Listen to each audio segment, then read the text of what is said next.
Hey, everybody, and welcome back to another episode of Indie Game Movement, the podcast that talks about the marketing and business of indie games.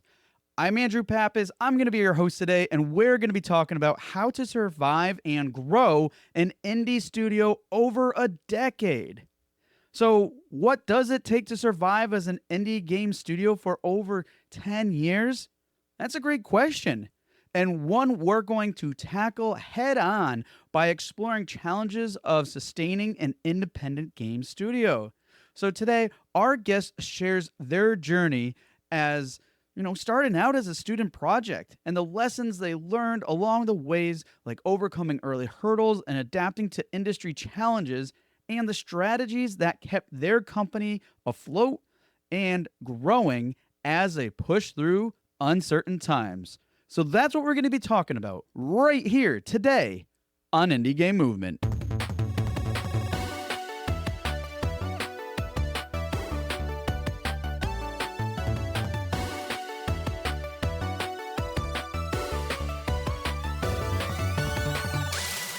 Hey, everybody, and we're back. And today with us, I have Ryan Canuel. Ryan, how's it going? It's going great. How are you? I am doing fantastic. It's been a great day.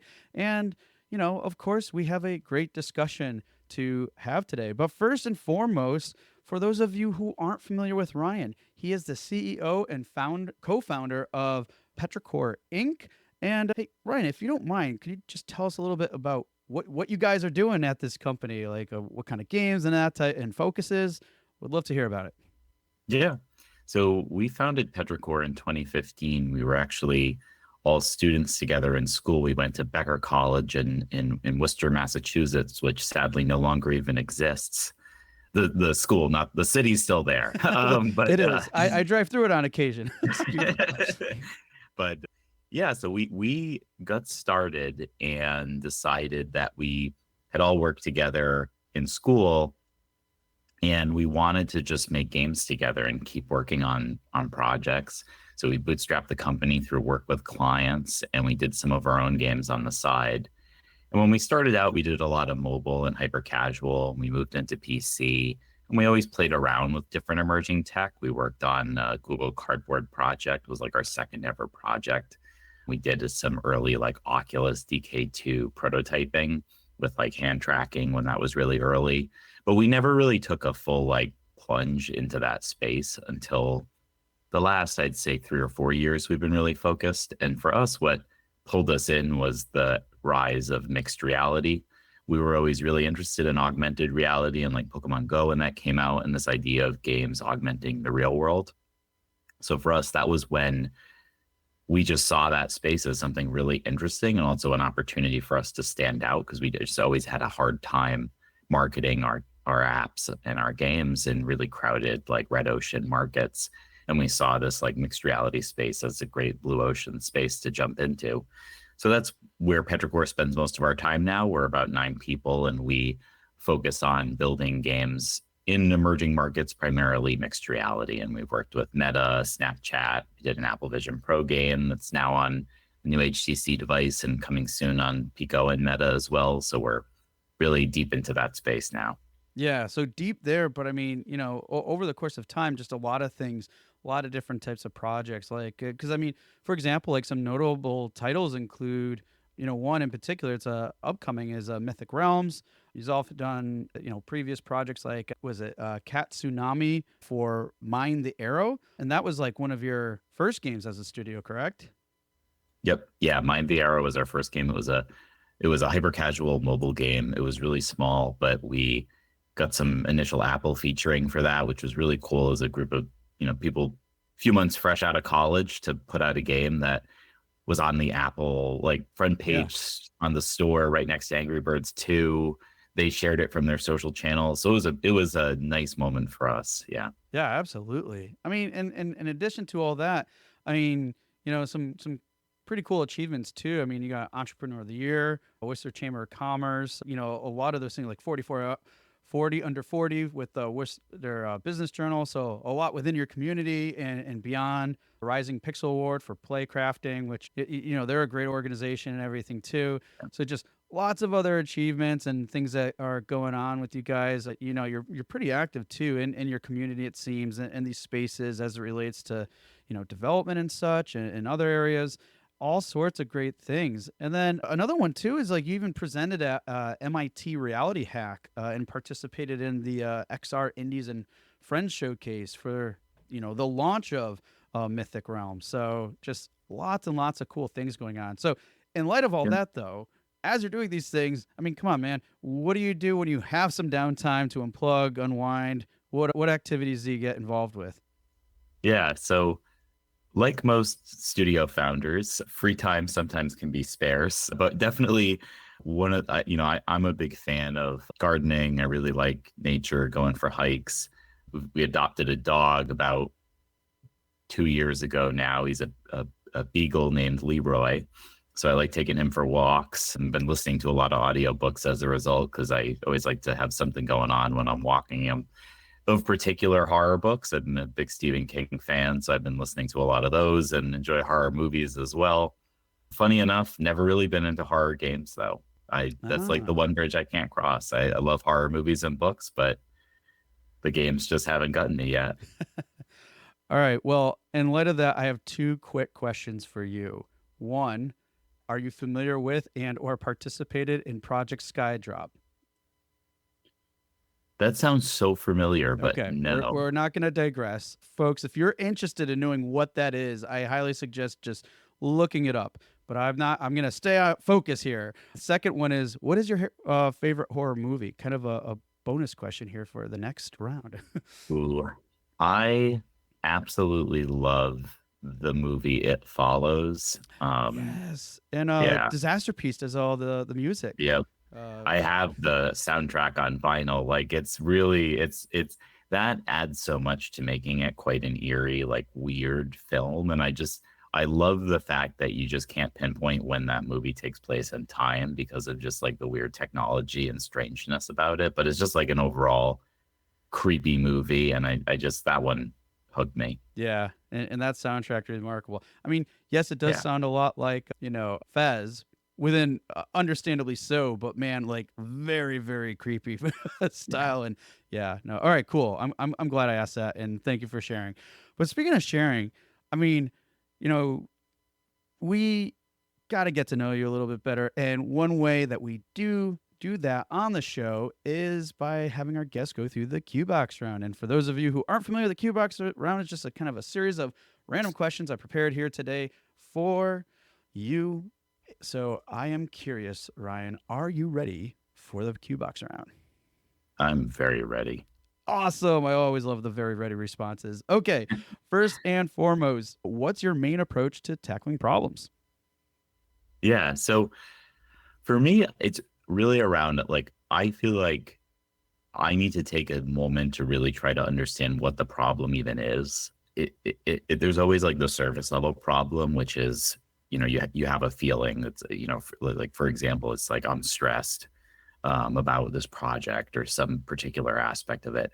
Um, and I try to dig deeper into that to just understand, what specifically am I stressed about? Is it that, we're behind on the deadline? Is it that there's a particular feature that's lacking and we're getting a lot of feedback and we don't know what to do about it? Like I try to dig into exactly, the separate the feeling from the actual problem. And then I think when you understand that, you can much better address whatever the problem or concern is.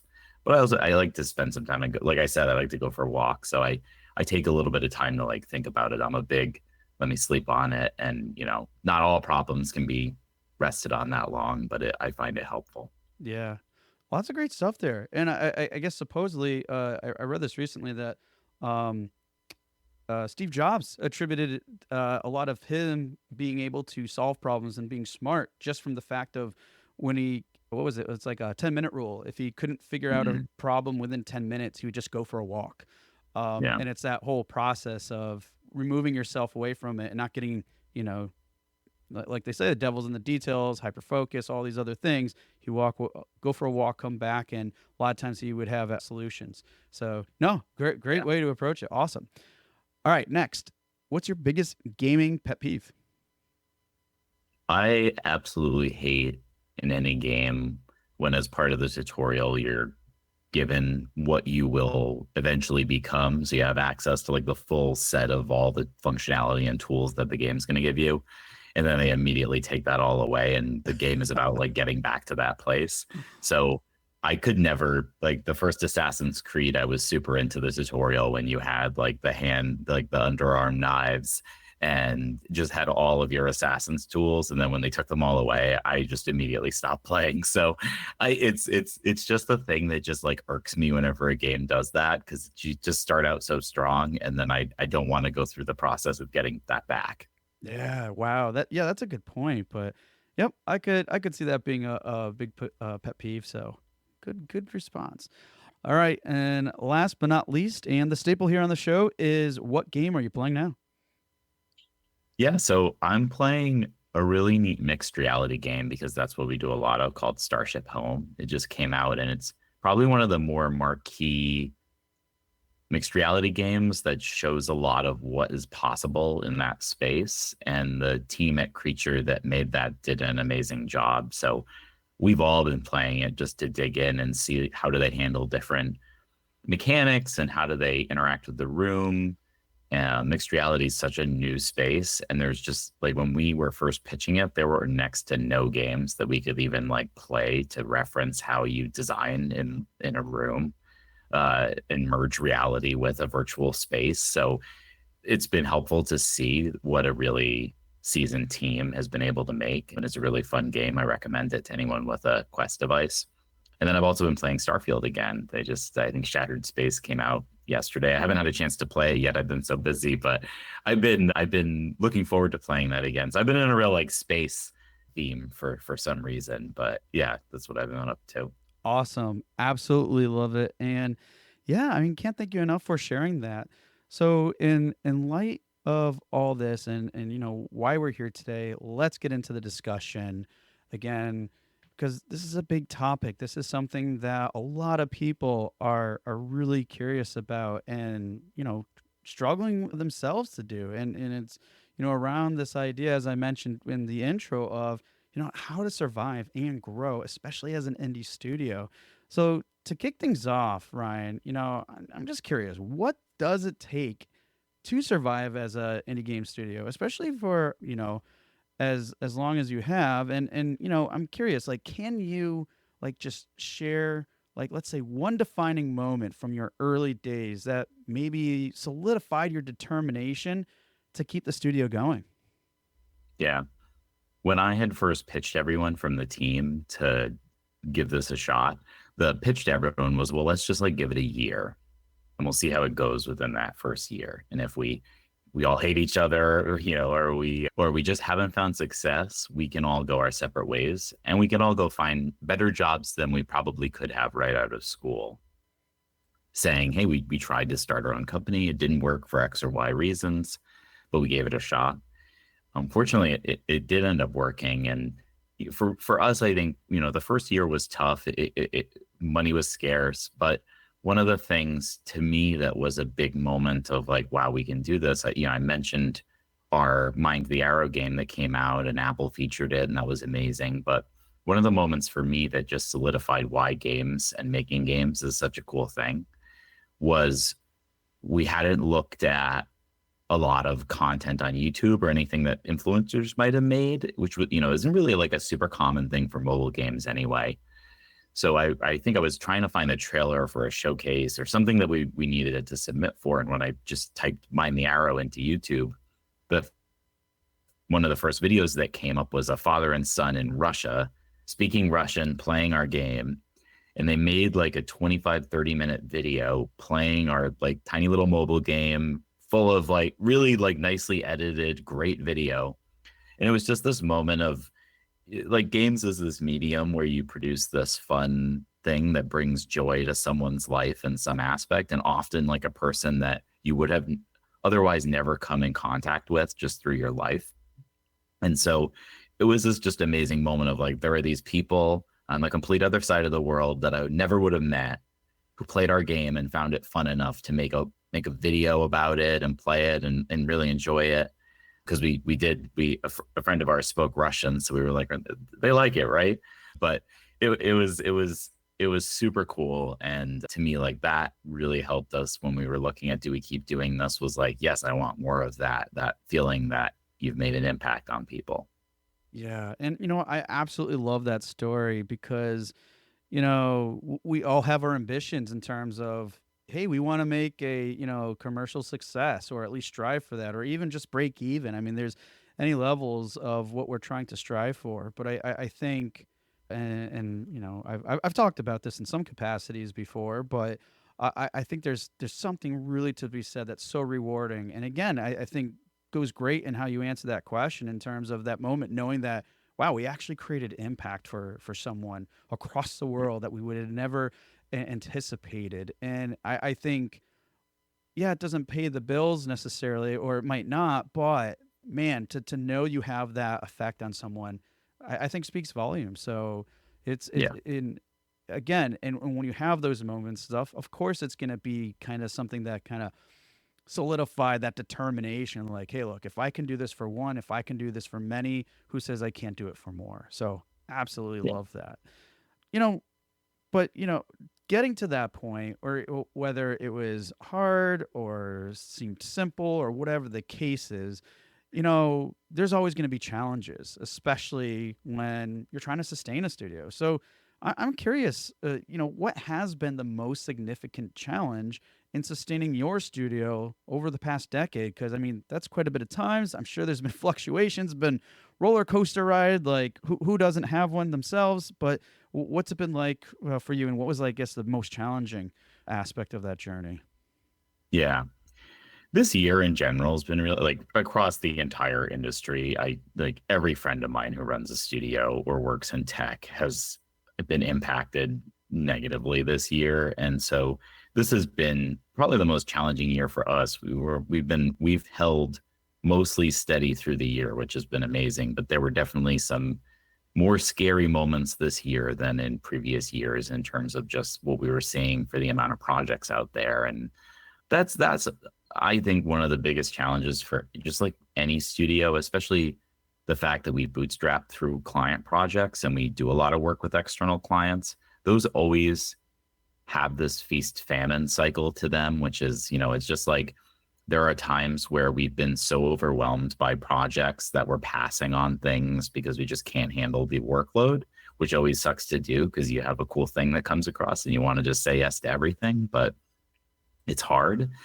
But then, you want to take as much work as you can when you are in a scenario like that, because then we'll have famine cycles where the same people that we used to be able to depend on for projects for work just dries up because things have changed. We had one of our most difficult times as a company was just there was a company we were doing a lot of work with, and then they went through some financial trouble. So they did a bunch of layoffs, and they were consolidating their partners and who they worked with. So they just were not subcontracting out as much anymore because they just couldn't afford to do it. And then alongside that, another partner was doing exceptionally well. So they started building out their own internal team because they didn't want to rely entirely on us for subcontracting. So, it's damned if you do, damned if you don't for that. And that is really challenging. And I think as a studio, you just need to be ensuring that you're doing enough work and you're billing enough so that you do have that runway and padding and safety net. And that we've gotten much better about over the years in terms of making sure we always have several months of runway in the bank so that we can sustain those periods. And that when the feast cycle comes, we do our best to take as much of the work as we can and have it so that we can ride the moments when it's not there. I mean, and it sounds great because it's, you just called out to a really important thing in terms of, how to stay resilient. And one of those ways is really to kind of like essentially forecast. If you think about it, it's no different than if, people out there who, let's say, hey, my income is based off of salary, right? Or largely based off of sales, which in this case, that sounds like it relates completely to you in a sense. So if you know, you can approximate what you're gonna have based off of like, so let's say projections and whatever you're doing for business development or typical like referral traffic, or I mean traffic, referral business and things like Yeah. that. You can kind of plan for those things a bit, but and it's a way to help stay resilient, definitely.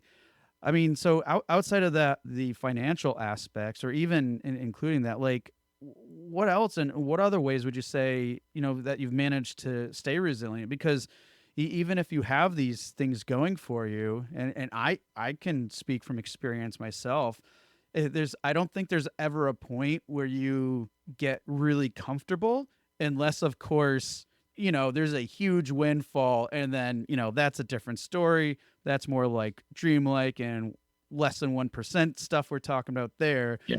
You can never have enough is basically what I'm saying. So though those types of things, projections is important, knowing your numbers, financials and things like that, but on top of it, it can still be tough. So how do you stay resilient in those other moments, even though like, okay, we're okay, but like what's keeping you moving forward?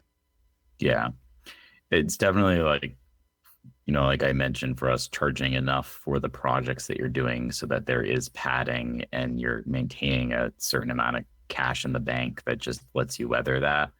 We also keep pretty lean as a company, and we contract out aspects that we likely don't need a full-time capacity for, and that's always really helpful, so that our head counts lower, and we're really only like hire when we really desperately need a full-time person to help with that.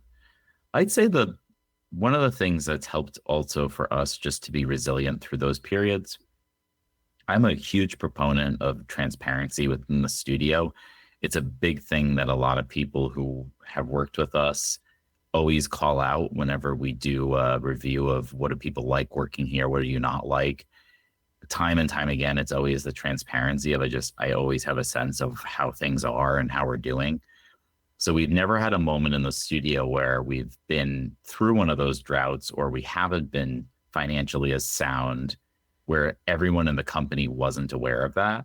And it's a scary thing, because you're exposing to people like the fact that they may soon or be wanting to look for jobs elsewhere, because you're in a precarious situation. But I've found that and we've fortunately only had to do it minimal amounts of times, but when you're in a position where layoffs are inevitable or you need to scale down, everybody's already aware of that situation, and it makes those conversations, I wouldn't say easier. It's still a terrible thing to have to go through, but people aren't taken as much by surprise that I don't, why this happened. I thought things were fine. I try to be very transparent. We do a monthly meeting where I open up QuickBooks and I show everyone, like, here's how much cash we have. Here's all of our invoices and where they're at. I have all the projects set up. I have a projection spreadsheet that I show them all of, if we get this deal, what does this mean? And so I try to be really forthcoming with the whole team about that. And I think that helps when we are in a downturn, is people know what got us there, and it helps with the team just to see a light at the end of the tunnel. Also, when I can share, here's what new opportunities would do for us, and it helps build that sense of like, we're all in this.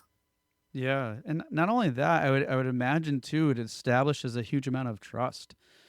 Yeah. And with that trust, I mean, I don't know, I'm just kind of seeing things in different ways, but you can, attest to see if this actually happened with you. But I would imagine too, in some cases, even if times are tough but people know, and because of that, trust is established. I mean, it could mean like, hey, look, I love it here, and we really need a rally to push through this and stuff. Do you see that, like, kind of the camaraderie and other aspects kind of like might come full force? So because everybody is just this totally this team and working together, because they don't want that potential negative aspect to come out. Do you ever see that happening too?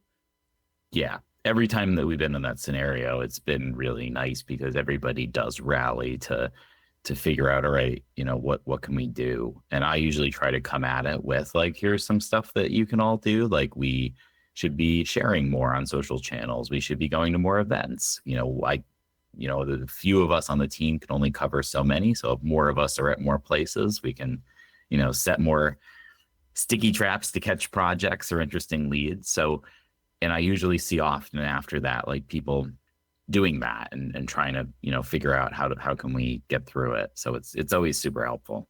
Yeah, and definitely too. I think it's one of those things where, regardless of how we feel about that idea of transparency and especially sharing it through a team, and it's like, oh, there people could see it as being vulnerable and all these other things.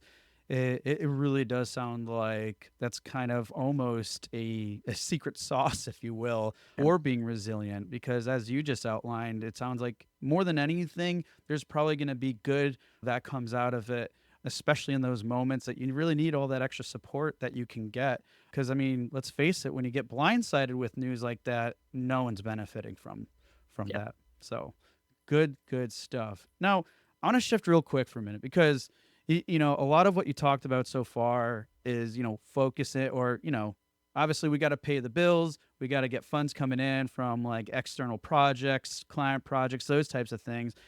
But you do have some of your own IP stuff that you're working on too. So I'm just curious, like, how do you go about balancing that challenge of, taking on client work and developing your own IP? Because I know this is a very, very difficult area for a lot of studios because it's either like, I would say most of them kind of fall into I wouldn't call it a trap so much. It's necessary, but hey, we're only doing client projects and we're working in our business, not on it type scenario, right? So how do we grow from that? How do we balance these things?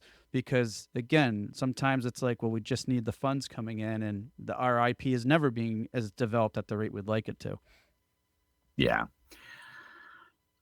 We've definitely skewed more towards our own IP lately, this year in particular, which has been really interesting because for the longest time in the studio, that has not been the case. I think what led us there, so a few things. One is for client projects, we always try to designate a lead or a person that's in charge of that particular project. And I think if you're the CEO or salesperson of a small studio, it's easy to try to take all that on as well, but it pulls you away from sales and other activities. So a lot of our developers on those projects will also interface directly with clients, and it's, you give up some control and direct FaceTime with the client through that. But also I trust everybody on the team that like they want what's best for the project. So it just sort of frees things up where then more people are focused on that project, and we can dedicate some time from other folks to work on prototypes for games we want to build. And the other part of it that was, I think, the biggest change and shift for us that led to this was, one, going back to you just need to charge enough. That's like a lot of studios don't do this. They just don't charge enough for their work. And it took us a long time to figure that out. What we charge way, way more money for our work now than when we first started.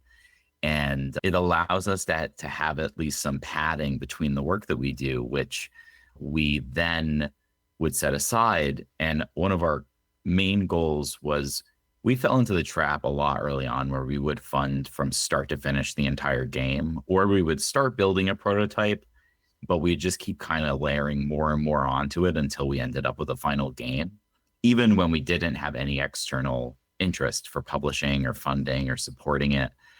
We just kind of would keep working on it, and it just became this side, not really focused thing that we would touch from time to time when we had some time.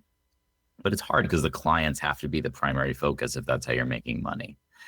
So when we were pitching Mythic Realms, I was a lot more focused on, we're going to build a prototype and we're going to get it to the level that we call it a complete prototype. We'll dedicate a developer for like 3 months with the extra revenue that we have, because we know we can like pay for them to not be on a client project. And they're just going to build a prototype. And then we're going to go pitch that prototype. And if we see no traction at all, if like there's no interest, no one's going to fund it, in the XR space, it's a lot of like Meta and some of these other platforms. Like, are they interested, or are there opportunities? If we saw none of that, we were going to then put it aside and do something else. And I think that was really important. And we did see some traction with Mythic Realms. We were able to get into the Oculus Start program and get some support through that to help continue making the prototype, which then led to us being able to then pitch to Oculus Publishing and get some additional help from them there. So we did it in phases. And at each of the phases, there was a clear, if this is unsuccessful, we move on. We don't keep just working on this, because it's easy to fall into that trap that you just keep making it. And then you're like doing this like half-hearted, we work on it sometimes when we have like a week between projects. And we did that for years. And we just like, we never could get that far into building a game. There's context switching all the time, which ruins the project. So that for us was the best way that we were able to balance it, was just charge enough so that we had the padding to put the person on to do the prototype. And then we'd fund some of we did external concept art. We did a lot of that and put money behind it and really like pitched it hard. And then if that was unsuccessful, we would have moved on and tried it again with something else. That was a big change for us. That was helpful. Yeah. No, and it's great, because exactly what you outlined there is essentially you're earmarking funds, you're reserving funds for these projects, but it's not just, okay, we got this project now, let's work on it. Yeah. These stages are important, and in terms of looking for those appropriate signals that can serve as a form of validation and improve. And it's like, okay, it's almost, I'm sure it's a little bit more nuanced than this, but it's almost as clear cut. It's like, if this, then you go this way or this way, right? It's either a yes, a thumbs up, or a thumbs down. And okay, you went through stage one, now you're going through stage two, but still in that process. And again, the making sure that everything is being feeded into that appropriately. And again, what you called before, it's important to make sure you have that padding. And padding, folks, if you really want to get into business terms, it's not fun. You're looking into that net profit, right? the net numbers, because revenue doesn't necessarily mean anything, especially if your overhead shows that now your revenue and your net profit is break even or negative. That's never a good place to be in. But that's why the net profit is where you can get, like you're calling, padding and helping you and allocating you to fund those other projects. Because otherwise, yeah, it can become a trap, and one that if we're not as dialed into, it can totally blindside us. So love that process, and yeah, it's quite a balancing act. But like you said too, it took a long time to figure that out. And if we can reduce that time for all of you, let's hope that ends up being the case. Now, a lot of what you talked about too, that was a whole process, like trying to find that balance and everything. It's more of a process of like adapting and evolving in times. So I'm kind of curious too, like, and whether it relates to this, what you just mentioned, or other ways, like what strategies or even business decisions, have been pivotal in adapting to, the changes that you've seen. I mean, you called out to some before with like, studios doing work in-house, studios just not having the funds, the shift in what you're doing for types of projects. I mean, what has been pivotal in terms of how you guys approach these ever amounting changes? Yeah, for us, it definitely, we were looking at spaces originally like mobile and PC and Steam, where we were building games, and those felt really safe because they were these established spaces. Like, we could look at other successful games in those spaces and go, well, we're going to try to make that. But I think that there's a danger to that feeling of this platform safe because it's established. It's a very competitive space also, and it took us a long time to really wrap our heads around that why were our games just not doing as well in those spaces financially as we hoped. And I think that there's like different ways to tackle it. Obviously, there's still successful Steam and mobile games. It's not like you can't crack into that space. It's just really hard, and it requires different skill sets. And we found we were just a really technically savvy team. So going into a space like augmented and mixed reality worked really well for us because we just had we're very programmer heavy. We like technical projects. And so it was a really compelling market and space that we were excited about, that we saw a lot of growth and potential in.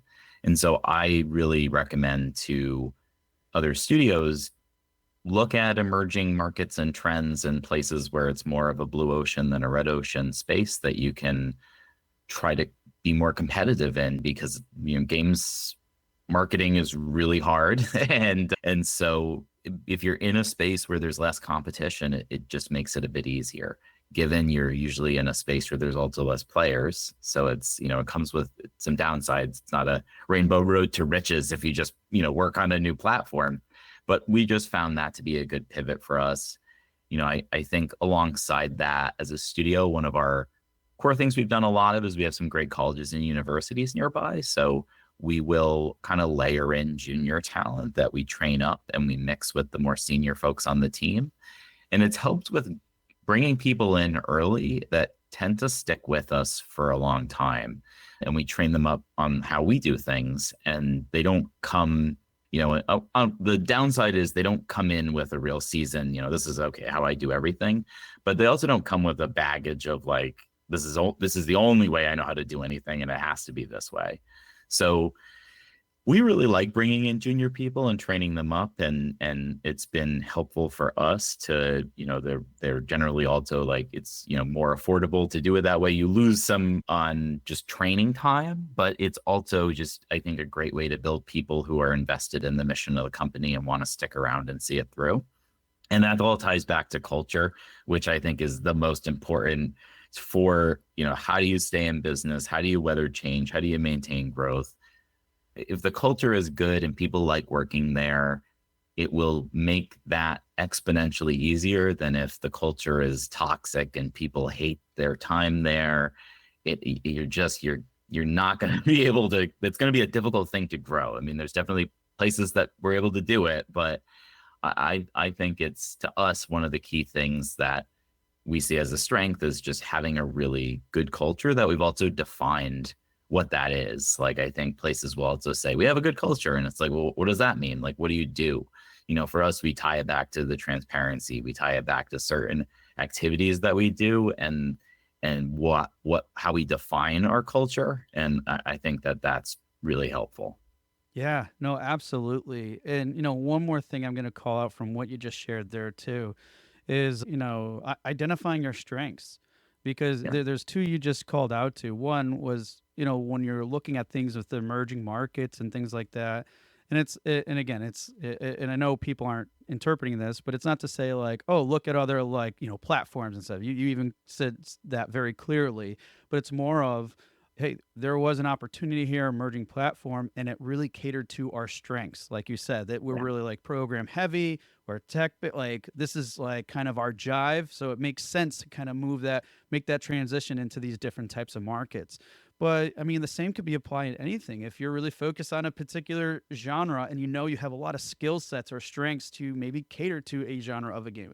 I'm being very broad here, folks, but again, playing to those strengths can be big factors. And still on that theme of strengths, I mean, like you said, culture, transparency, those are big components of what makes you guys up as a studio, your Yeah. values and everything. And that's a huge strength for you as well too. So again, when it comes to these things and adapting and everything, it sounds like at least in Ryan's case, and I'm sure for many of you, it can just sometimes looking at it from a way of how are you playing to your strengths and using those and leveraging those to kind of like navigate and adapt to all the other changes that are going on, because that in itself can be more of a savior in a sense, or at least help support you in those difficult times. Yeah. So, I'm curious too, just maybe a little bit reflection going on here, but like, your approach to managing your studio now compared to, the early days, like student days and shortly after. I'm just curious, how has that changed? Ugh. It's changed quite a bit, hopefully. I know I wasn't as good of a manager when I was fresh out and I'd never done it before. And, like one of the challenges of starting a studio as students is, you're immediately a battlefield promoted to a manager when, normally in a large organization, you would start out more junior and you'd work your way up. You'd see how managers operate. When you're finally promoted to manager, there's some support in place. You have more of a structure that there's people to talk to. For me, I think, one of the biggest things that took me a while was spending time building mentorship with other leaders so that I could get advice from them. They'd all been through it. And I made a big push in the early days to just get coffee or lunch or just do a call with CEOs that ran the game studios locally. And like, they were all very willing to sit down and give advice. And, some of them that I became very friendly with, I could just like text or call when I was dealing with a problem. And they'd be like, well, yeah, I've dealt with that 10 times before, and give really good advice. So I did that a lot. And the other part of that was like building up confidence in yourself as a manager. I feel like that's such an appreciated, you need to have that confidence in your own abilities. And it took me a while to see that and realize there were aspects of where I was lacking as a manager, was that I, wasn't confident enough as myself as a manager. And I think that there's that, to fight off that imposter syndrome and to build up that confidence of, I do a good job with this. I belong here, is really important. Delegation is also just, an important, I was really bad at that also in the early days. I think it's easy to think as a manager, your job is to try to take on everything and shield people from everything. And you are just hurting everyone by doing that. And so I, now do, I think, a better job. I could still improve here, but just handing off stuff to people, knowing that they're going to do it differently or they're going to run into mistakes. And you have the one-on-ones in place to sit down with them and talk about that and go, okay, like, why didn't that work? What would you do differently next time? And like, they'll learn those things themselves. And that I think is huge. And then the last part is like having goals and looking ahead. I think that was the other, is that our goals were a little more squishy early on in terms of what they were. We've tried to iron those out and get more specific with, who do we want to be and where are we going? And having those gives a nice North Star to everybody on the team of why are we doing the things that we're doing here? What are they in pursuit of? And so I think when you're running a studio and managing a studio, it's important that you set that for everyone so that you're not all aimlessly wandering in different directions. You're all headed in the same direction, and people understand what that is. Yeah, no, absolutely. I mean, all so many important things to like think about and consider as you're moving forward and navigating all these challenges. And no, I appreciate you sharing that, because it's always fun to, in a way, kind of look back at where you were and where you are now. And isn't it funny too how much of a factor that like confidence can actually play in making those steps and progressing and everything else. And having some guidance, like you said, mentors is a big factor. And then like maybe some self-reflection even too, like, oh, there's and letting go is always a big one, because we always feel, for the most part, with the things that we know in and out, we're always going to be doing a better job than someone else. And hey, maybe that is the case, but you know what, when 80% of you doing nothing, meaning the other person or the other person you delegate to maybe can only get 80%, and in time they'll get better. 80% is still better than 100% of you doing it. Yep. So really great stuff there. And in light of all this and everything else, I'm also curious, and I know you kind of probably alluded or shared some insight to this, but I mean, look, you're big into playing to your strengths and everything, and it sounds like you're always looking for, hey, what's our emerging markets and other things, or even within the space that we're in now, like that can tackle like how do you go about maybe like tackling the future or future projects and things, especially in the space of it sounds like your main focus now is AR and VR and such. How do you decide, like, kind of, is it something around like which trends to pursue, or is it like opposed to like sticking to your core strengths, or do you find the ones that really like kind of meet on both ways that align? What's your process when you're looking toward the future and maintaining the sustainability, and but still taking advantage of new opportunities? Yeah, It's a hard thing to balance, and for us, I really like. I think it was a Jeff Bezos. I'm sure someone else said it before him too, but the kind of principle of you're trying to be out to catch the wave as it's coming versus chasing after it. And I think in games we see a lot of chasing. Like we see a lot of like what's the flavor of the year? What's the current technology trend that everybody's jumping on? And everybody kind of running after that because there's a lot of funding and opportunities. And we were looking at the XR space and it was still early and there was funding and opportunities, but it wasn't like the flavor of the month. Um, However, we thought there was some really interesting stuff going on in that space, particularly when pass through, which allowed you to see through the external cameras of the Quest 2.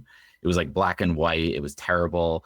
Like if you just looked at it on face value of what it currently was and not what it could be, you'd be like, why would I make anything for this?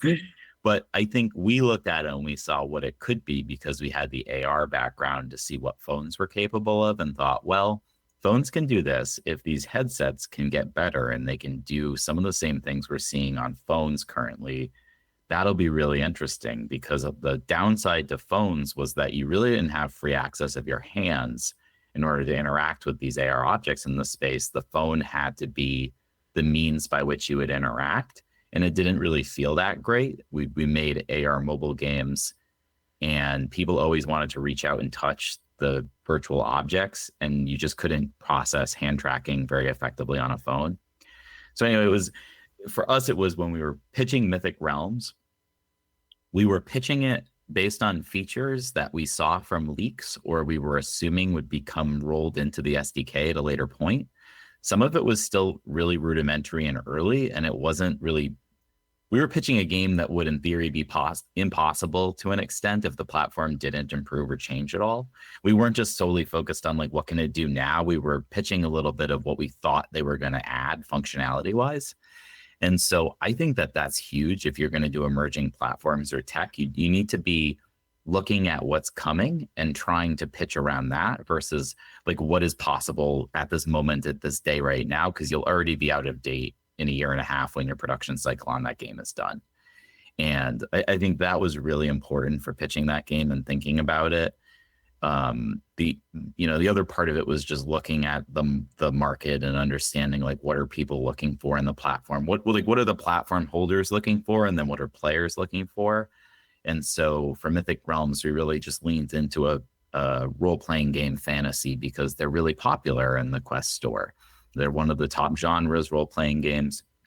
And we loved the fantasy idea of like Mythic Realms is it's a mixed reality role-playing game where your room turns into a dungeon and you go on adventures in your home and you're fighting monsters, you're opening treasure chests, you're cutting down trees and you're mining, and it's all stuff in your home.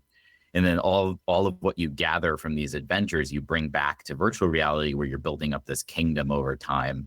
And the game kind of loops between that where you have to go out and gather and bring back to VR.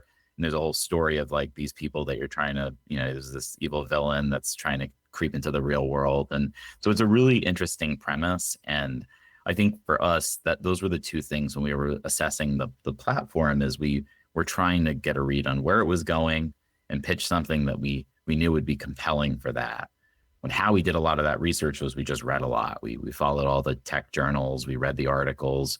We were doing a weekly all hands meeting where everyone had to bring at least one article from the space that we would discuss together as a group. And it took some time away to like sit down and do that, but it was really helpful because everybody was starting to get a sense of like where are things trending, and we talk about it, and that informed the game a lot.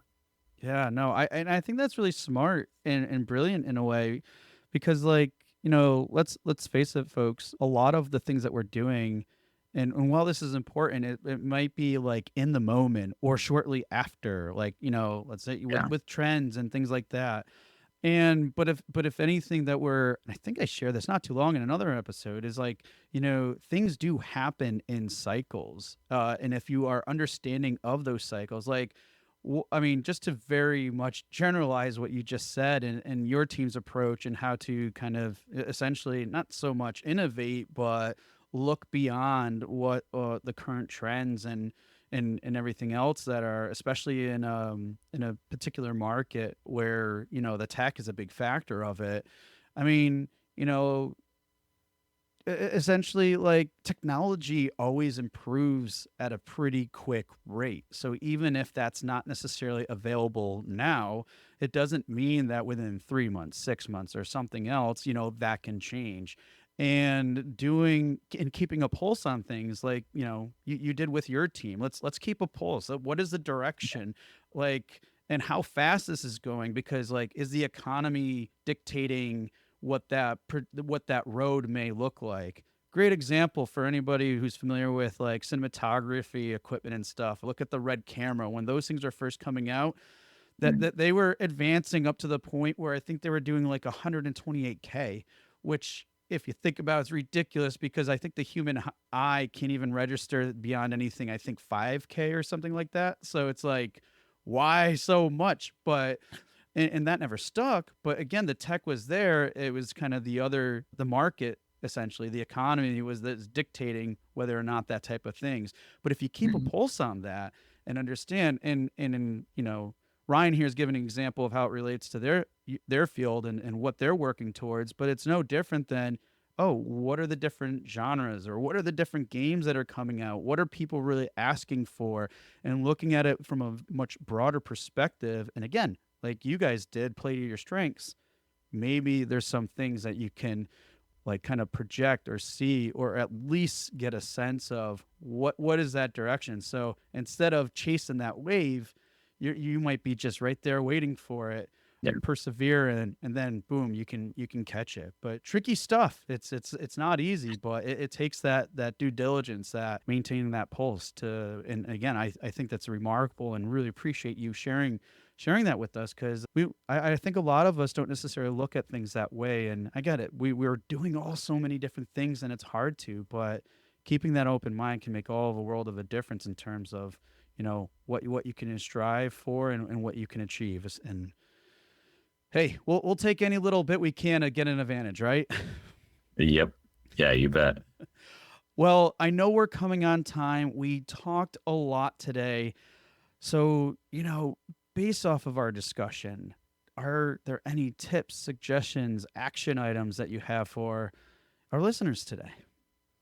Yeah, my big three would be, I mentioned this, but I think the culture is incredibly important. You got to treat your team well in order to survive as a studio. So to tie back to, how to last, I think is really, you need a team in place that feels invested in what you're doing and enjoys being at the studio and the culture that you've set.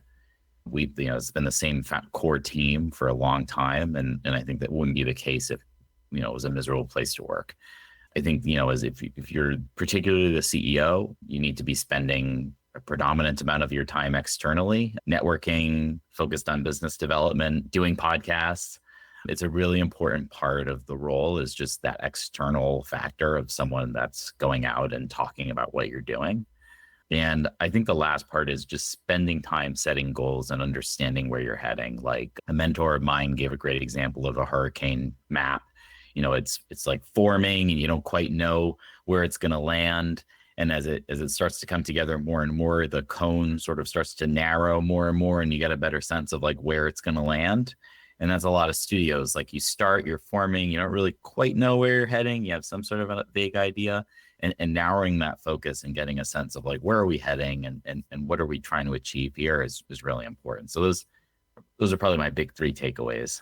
Awesome. Well, absolutely love it. They're great, and really a, kind of a complete, not necessarily summary, but a good take on, everything we discussed. So thank you so much for sharing those. And wait, before you start, sharing us some important information with how to connect and learn more, we talked a lot about, or a little bit at least, Mythic Realms. And currently, what do you guys have going on for that? I know it's still in development, but what's going on? An offer that you'd like to extend for those interested, because it does sound really cool. Yeah, so Mythic Realms, it's available for pre-order right now on the MetaQuest store. While it's available for pre-order, we're doing a 10% discount. So you can get the game at a discount. You'll get it once it comes out, which will happen later this year. So definitely go check it out on the MetaQuest store. We're super excited about it. And, if anyone wants to pre-order it, definitely jump on it.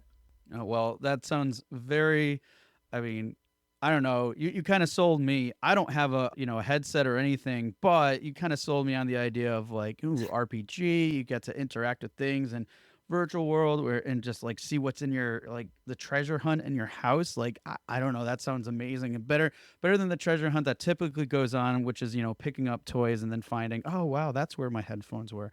So a lot more entertaining. But yeah, folks, check it out. We'll provide a link in the show notes so you can take advantage of that discount while it's available. And if not, I mean, pick up the game once it comes out. And so, Ryan, again, thank you so much for being here. But if people want to learn more about Petrichor, connect with you, what are some links you could share with us? Yeah, so definitely you can check out our website, petrichorgames.com. That has a lot of info about the studio and work that we've done. Also, you can find me on LinkedIn, just Ryan Canuel on LinkedIn. I'm usually super receptive to anyone who wants to connect on there. But yeah, you can also we're on all the other social channels. If you go to our website, we have links and a link tree from there that'll lead out to all the different. We're on everything. All right, excellent. Well, Ryan, can't thank you enough for being here today and sharing your insights. Really great stuff. And yeah, again, thanks so much for being on the show today. Yeah, awesome. Thanks for having me. It was awesome.